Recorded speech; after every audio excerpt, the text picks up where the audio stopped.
Welcome to your weekly Seize the Day cruise show, powered by Travel with Brigitte. Now let's turn it over to our hosts, Karla Mesa and Julie Williams. Julie, what's the topic today? And I'm Julie Williams, along with Travel with Brigitte cruise expert Karla Mesa on the Seize the Day cruise show. And last week we talked about we talked about transatlantic cruising and repositioning cruises. You know, basically really distance with a lot of time at sea, and we're sort of continuing in that realm. I've heard that long-term cruising is more about the itinerary than what the ship has to offer. But I would think that it's the opposite, because you spend so much time on the ship, and you're talking about spending a lot of time on the ship, but also itinerary focused. Explain what you mean by that. Yes. So, I feel like there has been a lot of popularity, a lot of virality around these new world cruises, these long journeys, like, 200 plus day cruises. And people's main concern is, these sea days. But when you're on these cruises and they're reaching, 5 to 7 continents, it's an amazing experience. It really is tied to the itinerary. That is what gets people. These are bucket list destinations. These are bucket list trips for people that are, maybe even using their life savings for this sailing. And the reason that's a bucket list. I think so. Yeah, I think so. The reason that the cruise ships will, the reason we say it's not so much about the ship is they usually do use, maybe an older ship, maybe a smaller ship out of their fleet. It's definitely not going to be the newest, biggest mega ship that they're going to use, mainly because this is one sailing. This is going to get maintenance through ports for sure. But, they're shiny, bigger, brand new ships. Those are usually doing 7-day sailings and really trying to get as many different people to experience the ship, and that's how they gain popularity. So it's not like Royal Caribbean, for example. All of their ships are very comparable, right? But they definitely have a ship that is older than the newest ship that just came out, that just released in 2025. So you'll have a similar experience, but you definitely just shouldn't expect the biggest, newest ship from your cruise line. And that's why we say it's very itinerary focused, because there are some cruisers that's what they want out of it. They want the biggest, the best, the newest, the new technology, all that. And you might not get all of that out of a longer sailing. Right. So possibly no large water slides, and I would imagine not many kids, if any. Yeah, definitely. Like that. I believe the numbers are like the typical cruiser age is around 42 on a regular 7-day sailing. And on these, I believe the sailings that jump up to 50 plus days, the regular cruiser age jumps up to about 62 years old. So it's definitely an older demographic. Yeah. Yeah. Awesome. But, sometimes you're just not ready to make the leap for 100-day cruise if all you've ever done are week cruises here and there. But the good thing is that a lot of these cruise lines, unless you do some research, they actually have a lot of sailings in between that, a lot of itineraries, timeline wise. In between that, you can go for 2 weeks, you can do 30 days. Princess has a great Hawaii itinerary that starts in LA and hits all the Hawaiian islands within 30 days, and I believe it even reaches Auckland, New Zealand before making its way back. Wow. So that's a really popular one for people that want to visit Hawaii. Instead of, taking different flights or taking a flight and you see one island and then make your way back home, you get to see every island with this itinerary. So that's what we mean by itinerary focused. Wow. Yeah. So again, these are bucket list trips for most people. Yeah. That would be amazing. That's another really positioning to Europe. Yeah, yeah.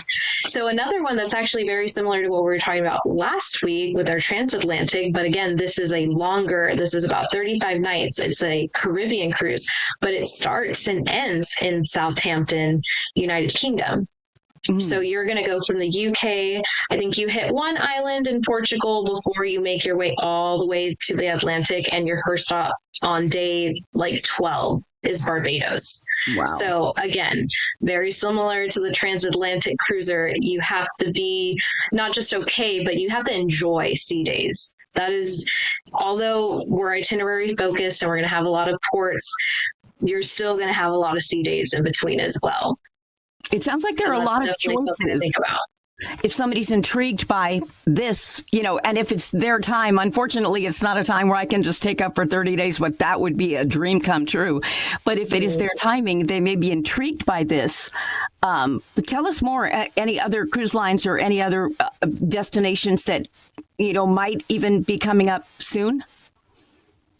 Yeah, definitely. So we have a lot of 2026 sailings. So if you're interested in like the 30, maybe within the 30 to 40 day range, a lot, I would say almost every single cruise line goes up to that number. Once we go a little bit past that, it's a little less. But again, Cunard has a lot of great longer sailings like that. Very similar to Royal Caribbean, they do a grand voyage every year, which is about 100 and I think it's about 180 days, 100 and maybe a little less than that, maybe 110 days. But what you can do is they allow you to book segments of that sailing. So it's very similar to a repositioning cruise in the sense that you would start somewhere and end somewhere different, but say you're not ready for the full 100 night cruise, you can do 50 nights. You can do the first 50 nights. You can start at the first port where everyone else is starting their 100-day cruise, but at the 50-day mark, that port, if that's what the sailing you selected, you can be done. So right. Cunard and Royal Caribbean do that. Royal Caribbean also has theirs is the longest world cruise. They have 274 nights. Wow. Yeah, I don't know if I'd be ready for that yet. Yeah, I would probably want to try a 30-day first, like that Hawaii one on Princess. But yeah, it definitely is something that you need to think about and you need to talk to your travel agent about. And we'll have more itineraries for you coming up in just a minute. You're listening to the Seize the Day Cruise Show, powered by Travel with Brigitte. We'd love to hear what you have to say about this topic, so be sure to leave a comment below. We're back. I'm Julie Williams, along with Karla Mesa on the Seize the Day Cruise Show. And we're talking about these long-term, like maybe 30 days, maybe almost a year on board, and how to prepare. What are some of the others that are coming up soon? We talked a little about 2026. Maybe are there some more in 2026 or in 2027, since we normally have to book fairly early?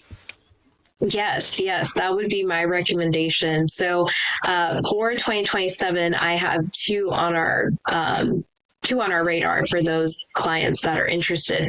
One is with a cruise line called Azamara.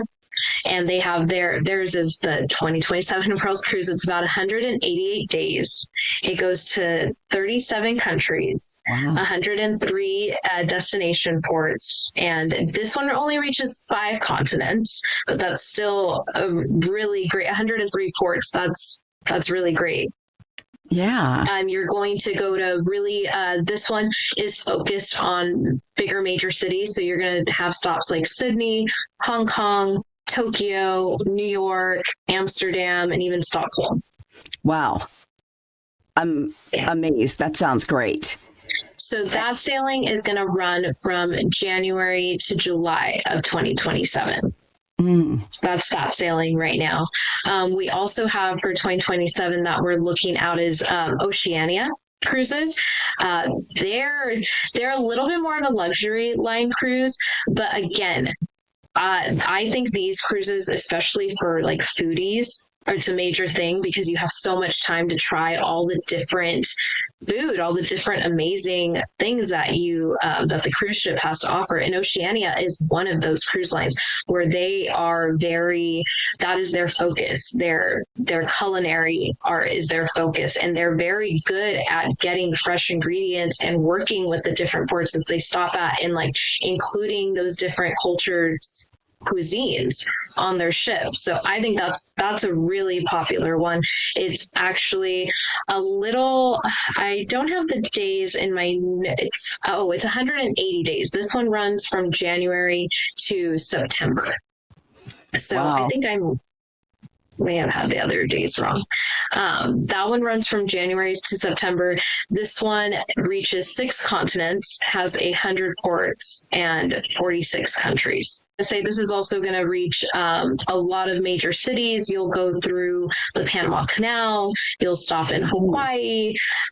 You'll do a lot of countries in Asia. It's also goes along like the Arabian Peninsula. Like, this one's amazing. Like Oceania's usually smaller ships, so they can get into smaller ports. Oh, okay, cool. You know, every cruise line is different. Every itinerary is so different that I think you really need to talk to your Travel with Brigitte, a travel consultant, to really decide on which one, because each one is also going to have special advice that the travel agent will be needing to give to you. So is there anything else that you would like to add about cruising? Maybe some of the pros and cons about it that the travel agent would also help you with? Yes, definitely. You know, one last thing before we talk about pros and cons is these aren't necessarily repositioning cruises, but not all of them are going to start and end in your same port. So that's definitely something you want to keep in mind too when you're looking at the different itineraries, what's important to you, and whether or not that's part of it, if you can do that. But yeah, as far as in pros and cons, like, you know, one of the pros about these longer sailings is that you'll get more overnights in the ports as well. You know, even in like a 2-week sailing, you're lucky if one of your port days, you know, lasts until like 7 or 8 p.m., right? Like port days are great, but the reality is they're not that long. Like I'm kind of I don't want to say I'm a sea day person, but I'm the type of person that almost likes to take advantage of port days and stay on the ship while everyone else is gone. I have done that. I've done that, especially they were going to Portland. I mean, it just happened to be a stop, and I'm like, been there, done that, and we have to get on a tender to go. I think I'll go to the buffet instead. Yeah, or right, exactly. It's like, I'm just gonna go, I'll get off just to see like the actual port, but what's the point of going any further or doing an excursion when I have to be back in like, you know, less than 5 hours or something. Yeah. But so that's a really great part about these sailings is you have longer time in your ports. It's not every port, but especially the more popular ones. So that's great. I know the Hawaii one has an overnight in Honolulu. So you could even get off the ship that morning, rent a car, you can go stay on a different part of the island and come back and be fine. Like, so that's a great part of these longer sailings. You get a sense of community. You know, you're practically living with these people for months on end. You're seeing the same people day after day after day, you know, not just your, you know, the actual staff and, you know, the people helping you out, but even your neighbors. Like, I mean, even people that aren't on your deck, I'm sure you're going to see them, you know, in the casino or in the buffet multiple times. So you get this sense of community, and, you know, it's a much slower pace. Like, people are actually living their lives on the ship. It's not just vacation. Yeah, I hear about people like retiring to live at sea, and every week they're going to a different cruise ship. I'm like, that seems a little bit not like retirement to me, but this that sounds a little bit more like it. Yeah, and also here you could be seeing all new ports that you've never seen before. Mm-hmm.